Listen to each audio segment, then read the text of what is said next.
Hello everyone, welcome. So if you're setting up your Twilio and need to verify your phone number, follow this quick guide to complete the process in under 2 minutes.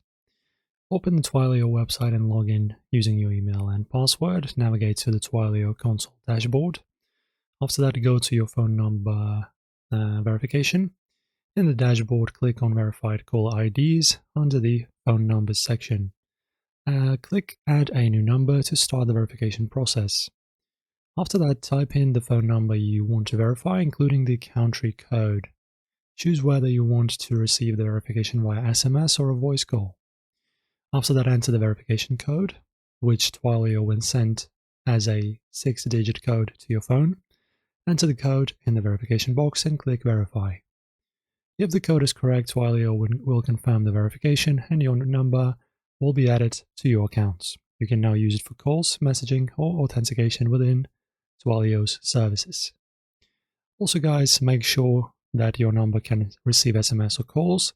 If you don't receive the code, request a new one after a few minutes. Double check that you entered the correct phone number and country code.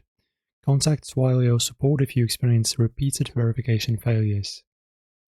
And that's it, your Twilio phone number is now verified and easy to use. Guys, if this tutorial helped you, like and subscribe, and I'll see you in the next one.